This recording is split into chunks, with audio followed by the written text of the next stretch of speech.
Last night's victory was historic in so many ways. Look, this is a seat that hadn't elected a Democrat in over 34 years. It's a plus 17% Trump district. Our candidate won decisively last night, and he was outspent by $2.1 million. He was outspent by $2.1 million, and he still won that seat. He flipped that seat. Again, it's a great way to start the year. That's DNC Chair Ken Martin talking about a state Texas win, not a federal, but a state Texas win for a Democrat in a district Donald Trump won by 17. This guy won by 14, where the Hispanic population in the area went heavily towards the Democrat, which has got to be scary because when it comes to redistricting, the administration looked at Texas and said, we have an opportunity to take 5 more seats on the premise that they're going to continue to hold their Hispanic vote. And if they are looking at the aggressive tactics as appropriate or inappropriate as you think they are, looked at as very aggressive, it seems to be a turnoff to the Hispanic community. If this continues, Trump team in a lot of trouble holding the House and Senate. House certainly, but the Senate possibly too. With us right now is Sage Steele, host of the Sage Steele Show, that podcast. She joins us now on Zoom. Sage, welcome back. I'm sure you were watching the Texas state race, but man, that to me is a wake-up call for Republicans, don't you think? Yeah, I think it's one of many wake-up calls for Republicans. And we always know what happens with these midterms, and depending on which party is in office in the White House, we know how that goes. But I think this time in particular, I'm very concerned, Brian, especially when you look at momentum. Even if it's momentum that we disagree with completely, and what the narrative has been around ICE, and the really tens, hundreds of thousands of people across the country have been marching, whether it's even in Texas, across the country. I think we all should be concerned everywhere. This is serious. I mean, it's like the No Kings March. Right? What's that about? It doesn't even make any sense, but they used it as a way to register people to vote. So they showed up and they were organized, and you go, well, I don't know what the point of that was. Well, it was a show they could organize. They get together and they've picked a cause. Their new cause is in sub-zero weather in Minneapolis.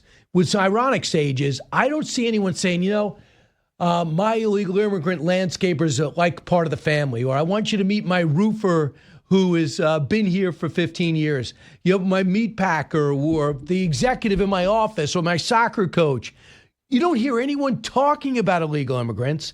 You see a bunch of white women leading the charge for illegal immigrants, many of which are criminals.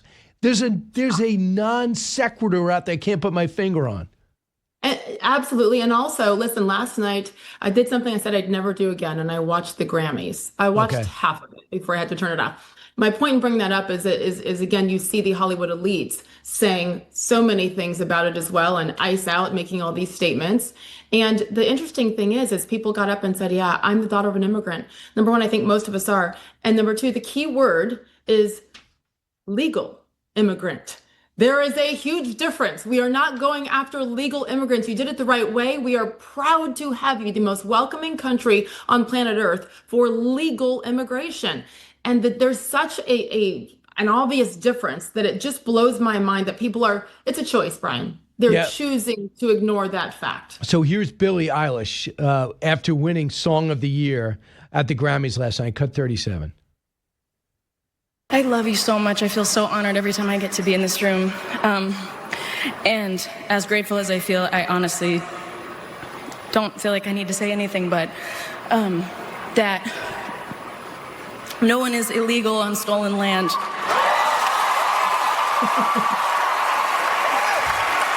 Yeah, it's just really hard to know what to say and what to do right now. And I feel really hopeful in this room, and I feel like we just need to keep fighting and speaking up and protesting, and our voices really do matter, and the people matter. Right. So I always take my cues from her again.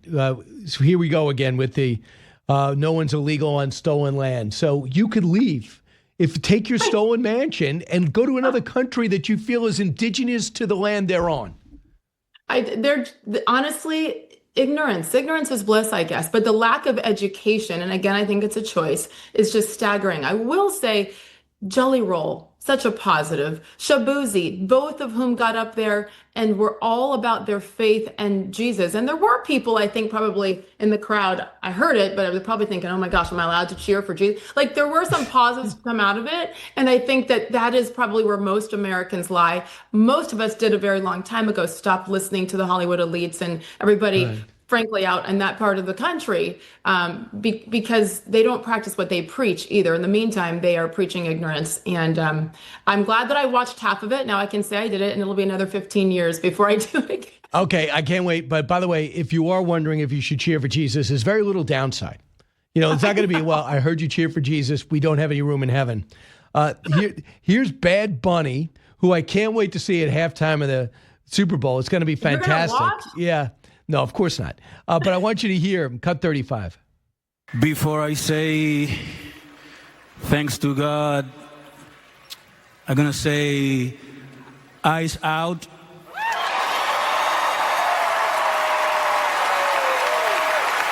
We're not savage, we're not animals, we're not aliens, we are humans, and we are Americans.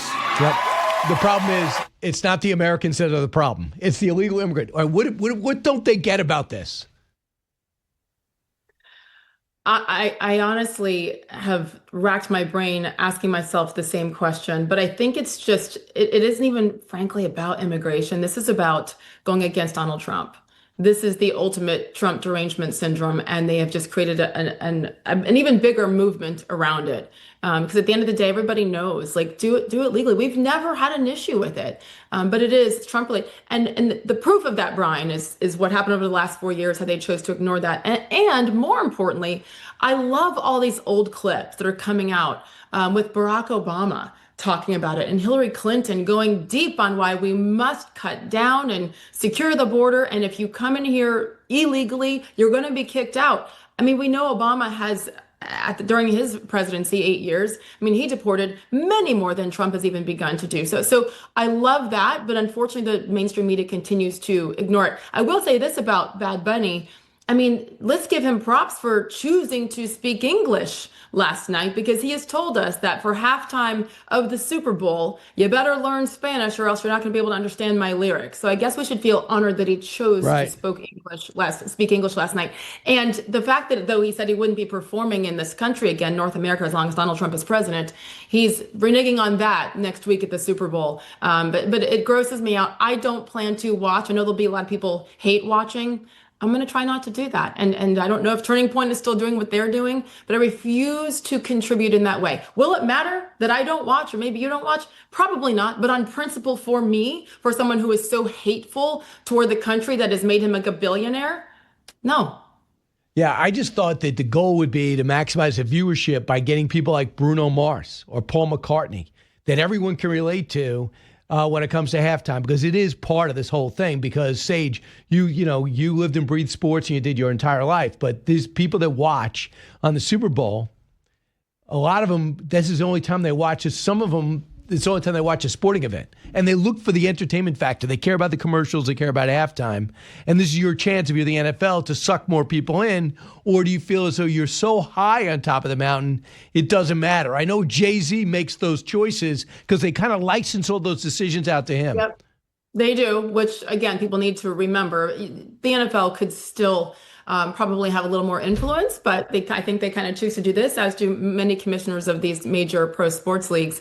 I just think it's unfortunate, and you know this about me. The whole reason I wanted to become a sportscaster is because sports is the greatest uniter. It's the one place we've always been able to go where race, sex, politics, religion, socioeconomic status didn't matter. But for those 3 hours, those men on that field, none of it, they're just playing football, and they're bringing millions of people together. So I hate that it's become what it has. And the Super Bowl, Jay-Z, Commissioner Goodell, they didn't have to make this choice. It was intentional. And now it's up to us with what we choose to do with it. Right, and we'll see. I think Turning Point is going to have their own option when it comes to halftime. They have not declared what that is yet. Do you know? I do not. I know that there's been a lot of talk about it. Obviously, they need to announce it now so people can prepare, because we're now 6 days away. So let's talk about the Super Bowl before we get to another one of your issues that we all need to discuss, and that is the Patriots against the Seahawks. Two very different teams from the last time when they met. I was at that Super Bowl. You might have been covering it too. So your thought about this matchup where Seattle comes in as favorites? Yeah, I think there are field goal favorites, 3.5 point favorites right now. I actually love the story of both of these teams. I don't have a horse in this race, so I don't really care, but I'll say the fan in me is rooting for the Seattle Seahawks because of Sam Darnold. I mean, when you just think back 2 years ago where he was in your city, Brian, in New York City, and then having to take a back seat to Aaron Rodgers. And I mean, so many difficult times in his journey. And for him to make it eventually there and lead his team the way that he has, I love that. I also love Mike Vrabel out in New England. By the way, I'm in Nashville. I live kind of between here and Florida now. And the Tennessee Titans, like poor Titans fans here who are so frustrated that they let go of Mike Vrabel like idiots. And look what he goes and does. And he does it in his first season in New England. So there's some incredible storylines. It's kind of fun, by the way, to not have to like be journalistic. Yeah. And I can just go be a fan with this one. And, you know, Russell Wilson, that Super Bowl that you were at, which was exactly, was that a decade ago, 11 years ago, when that famous play on the goal line with the Patriots and the Seahawks. And I don't know, I'd absolutely love to see Seattle get this one. So think about this, as much as Tom Brady said he was robbed against the Giants twice, he was gifted that when Russell Wilson threw on the end zone when Marshawn Lynch in the backfield, and it was intercepted. The Patriots hold on to win. And the other one was that inconceivable comeback against the Atlanta Falcons, down by 3 touchdowns. So those were two that he was, obviously Tom Brady, but those were two that looked like definite L's.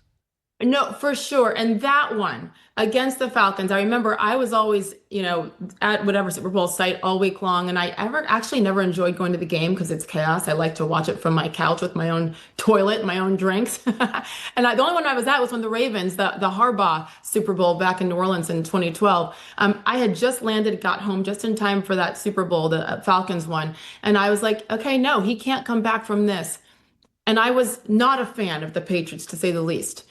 And at that moment, that's when I said he's the GOAT. There will never be anybody who can compete against him. And to engineer that, incredible, like absolutely insane. And to me, I don't know how you can even put it in a competition with anybody else. Like who else can you put next to Tom Brady for doing it the way he did it all those times? And now, of course, you can look at Bill Belichick and people go back and forth. Well, he couldn't have done it without Bill. Well, Bill needed Tom, and look at Bill now. It is crap, in my opinion, by the way, that he was not a first ballot Hall of Famer. I think there's politics involved in that with Belichick, but that's a story for another day. To me, that was the turning point where I was like, fine, I might not love Tom Brady, but I love what he did, and I love what he does, and he's the all-time greatest. Yeah, I think he's becoming a really good broadcaster, too. So the NFL alumni and the the DEA are teaming up for the third straight year to educate fans and the dangers of fentanyl with one pill can kill, which is unlike when they had cocaine was a problem and crack was a problem. That's called an addiction. A lot of times with fentanyl, I think what makes it so insidious is sometimes you could be saying, oh, you know, I got to study. Ritalin helps me focus, or I'm going to just go get it. And it's laced with fentanyl. You're dead. And you say, well, my kid was not an addict. You're right. But that's the evil of fentanyl. That's why this is so important. That's why this is the second year I've been involved in One Pill Can Kill. Unfortunately, it's almost becoming like cancer in some ways, where all of us know someone who's been affected by it. By the way, drug-related deaths are still the #1 killer and in the 18 to 44 demographic. And now we're seeing so much more that's fentanyl related. We all know how small the dosages can be with fentanyl. Like literally 2 milligrams can kill. That's like 3 to 4 grains of salt can kill. And the scariest part, it isn't just when you're out on the streets looking for a fix, right? To your point, this is being put in prescription pills. This is being put in pills that you can buy on social media. And that's the message we're trying to get out. There's nothing safe for anything related to buying medication on social media. the only safe medication you can buy right now is a prescription from your doctor, because they are putting it in other things. They're putting it in pain medication, Oxy. They're putting it in Adderall in ADHD drugs, and it only takes this much. So it's heartbreaking. I will say this is the third year, like you said, that the NFL Alumni Health and the DEA have been partnering for this. And in these last couple of years, fentanyl deaths are down 27%. And I also think we need to credit what's happening at the border over the last year for a lot less of that coming in. Thank you, Donald Trump. But in general, these partnerships matter because we know that kids and young adults are watching the big game. And if we can get this message out as well, enjoy, have a party, go to a party, but you don't have to have this part included in it. And please, please do not ever take any medication unless it's been prescribed by your doctor, because there are bad, evil people out there who are inserting a couple grains of salt. I mean, that's the comparison. And it is truly one pill can kill. Yeah, fentanyl kills 50,000 Americans in 2024. Thankfully, that number is going down. Fentanyl-related deaths dropped 27%, as you mentioned, and just 2 milligrams of fentanyl can kill you. So don't make that fatal mistake. Sage, do we have a prediction on the Super Bowl? Well, I'm going with my heart. I am going with the favorites here, with the Seahawks, with Sam Darnold. Listen, it couldn't quite compare to my Indiana Hoosiers and that incredible new movie that must be made. But the journey of Sam Darnold and all that he's been through would be an incredible story, as would Drake May, as would Mike Vrabel. But you know what? Patriots have been there a lot more recently than the Seahawks have. And I'm going to be watching this one very closely. I never miss a minute. I'm obsessed with it. But I won't be watching halftime this year. and I will say this: Brady won without the Patriots. Yes. Now we have Kraft getting to the Super Bowl without Brady and Belichick. Your move, Bill. Cool too. I know. That's why I thought I really agree with Rex Ryan. I wanted to see Belichick get the Bills job, and then give that one Super Bowl one last chance. How great that would have been, even though he's 73. Listen, my husband, he cringes at the mention of the Buffalo Bills because he's a lifelong fan. And I was hard. Josh Allen is my favorite player in the league. I'll say that. Such a great human being, and I want it for him too. Yes, Rex Ryan, the genius that he is, but not yet. Sage Steele, thanks so much. Check out our podcast. Appreciate it, Sage. See you soon. Thank you, Brian.